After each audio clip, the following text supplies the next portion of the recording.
So, do you really want it, or are you just saying you want it? So, it was interesting because the other night I was thinking about the difference between wanting something and needing something. And I thought to myself, are the goals that I have, are they things that I want in my life, or are they things that I need in my life? And then I realized that I think there's a third category.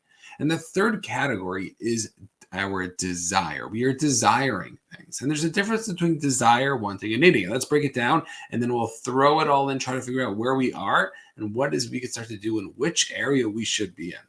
So when it comes to the easiest one, let's talk about needing. Needing is something basic, something that we all need, whether it's going to be our food, whether it's going to be our sleep, whether it's going to be certain relationships we have in our lives. We are going to be needing certain things in our lives. And those things we can't go in our lives, whether they are actual or just something in our own minds, we can't go without those. On the other hand, we have things that we say we want. We want to be wealthy. We want to have better relationships. We want to be healthy. We want all these things. And this is where it gets a little bit tricky.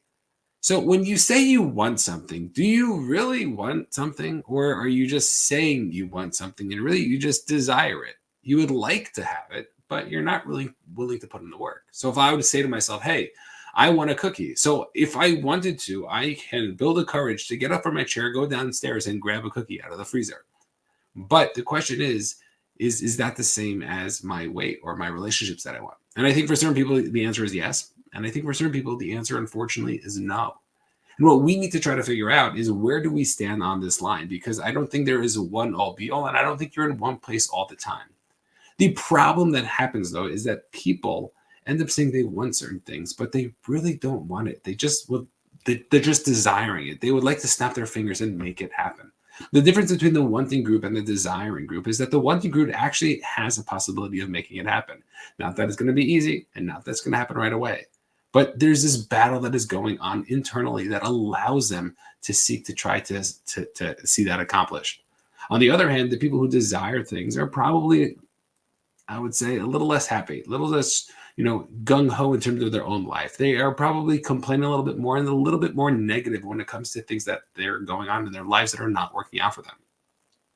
You see, when people want certain things, it doesn't mean you can't necessarily always be down or be up. But what we have to realize is that we have the ability to get there. And I think it's really important. And the first thing that I think we all need to try to figure out is, where are we? Where do we stand when it comes to this? We all have the ability of looking to take advantage of certain things in our lives.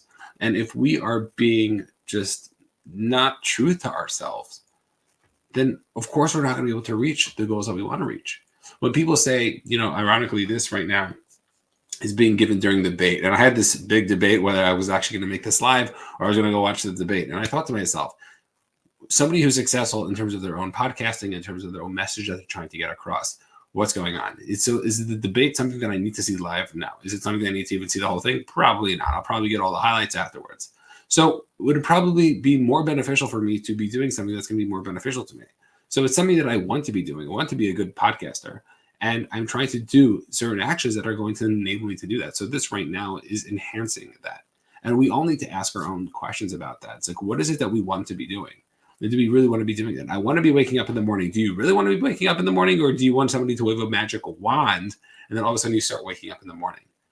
And I think if we could start to be honest, that could be the first thing that could start to shift. And I think for so many people, they don't realize it, but you really have that opportunity to change.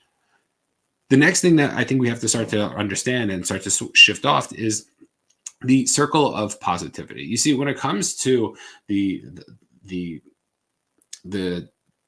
I'm trying to figure out the best way to say this. When it comes to this circle, these ideas of trying to get to a place of where we can accomplish our goals, and you're taking these ideas from desire to actual possibility, there's this, I look at it like as this circle going on there. And in the center is the people who can actually try to attain those. On the outside of the circle of possibility, we'll call it are people who can't really attain it. And I'm not going to really attain it because they're just missing something. The thing, though, is that the people who are in the inside of the circle know that it's possible. Like there's an idea that, hey, you know what? I don't know how I might even do this. I don't even know when this thing is going to happen. But I know that there's a possibility that this thing will happen. So I think it's really important for us to understand for ourselves that, you know what, we do have the possibility of making something happen. we do have the possibility, the opportunity to step into certain things in our own life. But we have to start to believe it and start to really understand what's going on there. I think that's one of the most powerful things about manifestation, about visualization, and all that good stuff that people do with their mindset. But if you're not working on it in your mind, then of course it's not going to happen in reality. For some people, it's like something, something bad happens, and you have certain people who are like, yep, that happened again, or like, of course it's going to happen. And it's something that is so toxic when it comes to our own success in life. And if we're going to be negative, if we're not going to be able to move forward with these different things, then of course it's not going to work out for us. So recognizing that if you want to be able to move into this circle from desire to wanting, then we have to realize that, you know what, we do have this possibility to make this thing happen. And I think that is something that is so powerful. And what's also interesting is that I don't think there's a right or wrong. I'll say this. I don't think there's a right or wrong in any of these. But what I do think is that we have to be realistic with where it is that we are. So if you really want to be losing weight and you're just desiring it and you're not really wanting it, then it's something that we need to try to figure out. And what's also interesting is that you can take your want and you can make it a need. And that need is only a need for you and not a need for anybody else. And those people, so the people who take their need and they make it, I have a need to be physically fit. I have a need to be wealthy. I have a need to have great relationships. So they're going to sacrifice everything to make that thing happen. Because if they're not doing it, if it's not happening, then guess what? Then they're not living their life because they need it to sustain themselves. So I think we all need to try to figure that also in regards to what is that we want. And if we can start to recognize that, then I think that starts to shift. The next idea that we have to talk about is the idea that we need to be around similar types of people. For so many of us, we say we want to do things and we might be even be inspired. We might listen to a podcast, but then we go home or we go hang out with our friends and it's just so much negative talk. And the people around us we don't understand have so much influence on us. And if we can't make those changes, and it doesn't, and I talk about this all the time, but it doesn't mean we have to drop anybody. But who are our closest people? Who are we inspired by? Who are we talking about? Who are we, excited to speak to that gives us energy? And those are the people that we have to have in our lives. And if you don't know how to get them in your lives, you need to figure out a strategy to get those people in our lives. If you're not sure who they are, then try to figure out what type of personality do you want in your life? Because there are a lot of people around. And I'm sure there are a lot of people that could fit in that box for you. And what we have to try to do is we just have to try to find them. And I remember this because I was one time walking with a friend of mine, and we were both doing something similar in like the coaching space. And he started talking about his business strategy, and the way that he was going about it was like totally different than mine. He was being a lot more conservative, taking a lot less risk. And I was like, dude, you are wasting so much time. You're not going to make money. So therefore, you're not going to be able to help people and serve people. He was like doing this like part time, and he really needed the money to be able to, to help support his family. And I started making comments about him, and he was like, no, well, me and my wife, he started talking about it and this and that. And I realized that I anything I say, he's not going to listen to, because the mindset that he has is just so different than mine. And it's different. It doesn't mean it's right. It doesn't mean it's wrong. And who knows, maybe his might be better at the end of the day. But for me, I was trying to look bigger. I was trying to see the bigger picture in terms of where it is that I can go. And because of that, I realized that if I'm going to speak to him about business, then all of a sudden, like, it's not going to be beneficial to me, because then that's going to start to seep into my life. I want to start to speak to people who have done it, who have seen the success, who are taking that initiative, who they're going to go up, they're going to get knocked down, they're going to go up again, and they're going to continuously move forward with what it is that they're looking to do.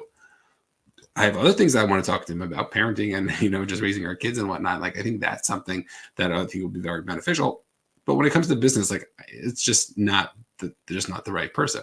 And I think with different people, you can have different conversations with different people in different areas. It's like, even like my mentors out there, I don't necessarily have one mentor. Maybe there's one of my mentors is somebody who I would go to with like majority of my things. But every mentor I have is like needed for something specific.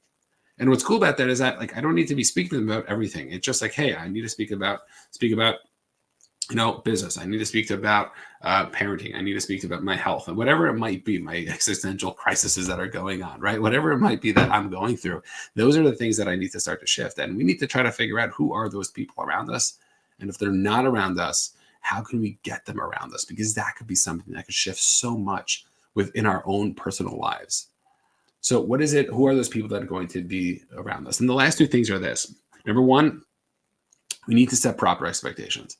I think this is where most people get caught up. And this, for me personally, in my 20s, is where I got caught up. I had very big dreams. I was one of these kids that like would dream a lot until I got married. I didn't really tell anybody my stuff.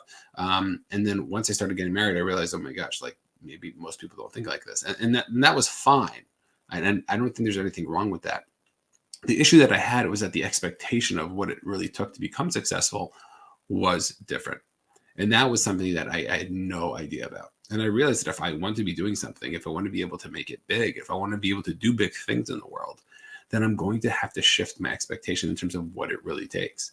You know, one of these things with this podcast, we're in the 230 or so episodes of this podcast. And this doesn't include all the other lives and events that I've done before.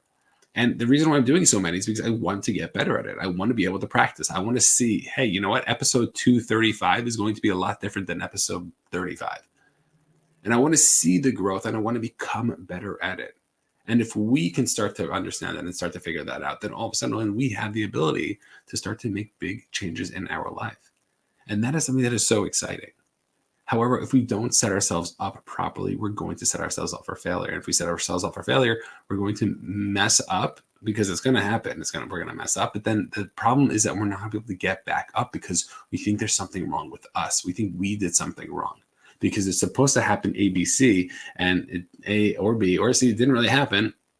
And therefore, I have this big issue that's coming up. So recognizing that, I think it'd be something that could be beneficial. So make sure to set the expectations that it's going to be hard. And guess what? Also, I think this is like another thing. Like, just because something's difficult doesn't mean it's bad. So many people think that it's a bad thing that something's difficult. First of all the other people who are not going to be able to do it are going to bail and quit. And number two is like you're going to grow from it. You're going to grow from those experiences, and you don't even know what it is. It's like one of the things that happens with like the investment properties that we're working on. Each one might be very similar, but they're so different at the same time. They all have their own things that are going on. They all have their own issues. They all have things that need to be happening when it comes to the projects. And that's okay. There's nothing wrong with that. But what we have to do is to recognize, are we going to be able to move forward? Are we going to be able to learn and tweak to make sure that the same things don't happen again? And maybe there'll be new things, and there'll probably be new things. But what is it that we can start to do to allow ourselves to be able to move forward? And I think once we have that, then there's a real possibility of us being able to truly make things happen. And the last and final thing, and this is probably the most important, is to recognize that you need to start taking action. If you're somebody who desires and you would like to start to want to do certain things, the first thing you have to do is just take action. And you're saying, Bennett, come on, that's so classic. I have to take action. I don't know what action to take. That's my issue. That's my problem. And that was always my problem because everybody always say, take action. But like, I had no idea what action they were referring to. Well, guess what? It's not necessarily about what type of action more than a action. And I think it's so crucial because the more I see it, the more I look and more I'm scared to do something and I don't know where to start. I don't know what to do. And then all of a sudden I start to take an action.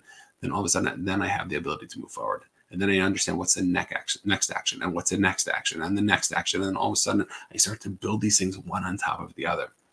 And that is something that is so, so powerful. So what is it that you need to be doing? If you're not like, oh, well, I don't know what I need to be doing. Well, if I had to ask you, if you needed to know what the next thing you need to be doing, what would it be? If you had to know, what would it be? Take the pressure off of it. Take the pressure off of the answer of it needing to be the right answer. Understand that it could just be an answer and start to take that action, because even if that action is not right, guess what? You're definitely taking one step forward. You're one step closer to the thing that you want to be taking. And that could be something that could be so powerful. So recognizing that, I think, could be really, really helpful. So understanding the difference between your wants, which are things that people can actually attain, not going to be easy, but they have to get themselves to do it. The desires, which we just fantasize about and we actually don't really want, which also means that we're setting ourselves up for failure because we keep saying we want something, but really we just desire it. And because we desire it and it doesn't happen, we just get upset and we beat ourselves up. And then the needs also. Seems sort of like, what is it we need to be living? And I think everybody has different, criteria for each of these. We all need to figure it out for ourselves. What is the direction we want to be going in? What is the way that we want to be doing? And if we could start to figure that out, I'm telling you, I think things will be different. It's one of those things that, as I got more familiar with personal development, people are very interested in their own language. What's the language we are using? And this is going to be something I'm going to try to do. I hope I can keep it because I really like this idea. But at the end of the day, it's on us to understand, there's a difference between the needs, our wants, and our desires. And it's on us to be able to take that action, to be able to move forward and really start to see the truth in terms of the direction that we really want to be going. And let me know if you have any questions down below. Don't forget to subscribe, like always, so you can get the next podcast, which will probably be in the next day or two. And we'll see everybody on the next one. Peace out.